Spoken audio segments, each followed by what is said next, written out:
Hello hi అండి అందరికీ. అందరూ ఎలా ఉన్నారు, ఏం చేస్తున్నారు? నేనైతే ఇప్పుడే పని మొత్తం కంప్లీట్ చేసుకొని లంచ్కి ప్రిపేర్ చేసేసి ఆరామ్సే కూర్చున్నా. మా బుడ్డోడైతే ఇప్పుడు వచ్చేస్తాడు. టైం 12 అయ్యిందండి. మీకు వీడియో చూడాలనుకుంటే లాస్ట్ వరకు చూడండి, లేకపోతే స్కిప్ చేసేయండి. ఇదిగోనే మా బాబు వచ్చాడు.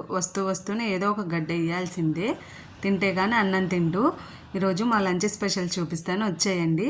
బెండకాయ ఎప్పుడు అలాగే రసం. నేను ఎప్పుడైనా డీప్ ఫ్రైలా చేయనండి, కొద్దిగా జిగురు ఉండేటట్టే చేస్తా బెండకాయ ఎప్పుడు. అలాగే రసంలో కూడా వెల్లుల్లిపాయ, జీలకర్ర, మిరియాలు, ఎండుమిర్చి మొత్తం దంచి పొడి చేసి రసం అయితే పెట్టే. టేస్ట్ అయితే అదిరిపోయింది. మా బాబు శుభ్రంగా తినేసి మళ్ళీ స్కూల్కి స్టార్ట్ అయిపోయాడు. మళ్ళీ రిటర్న్ 4:30కేనండి వచ్చేది. ఈ లోపల నేను కూడా తినేసి డిషెస్ అన్నీ వాష్ చేసా. నాకు షింకులో అంట్లు ఎక్కువ ఉంటే అస్సలు ఇష్టం ఉండదు. ఏ పూట ఆ పూట ఇప్పుడు శుభ్రంగా తోమేసుకుంటాను.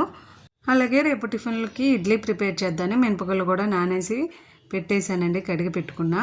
ఇంకా 2 అవర్స్ రెస్ట్ తీసుకోవడమే, ఎందుకంటే ఈవినింగ్ ట్యూషన్స్ చెప్తానండి మళ్ళీ. అంతేనండి వీడియో. Bye bye. నచ్చితే వీడియోని లైక్ చేసి షేర్ చేయడం మర్చిపోవద్దు.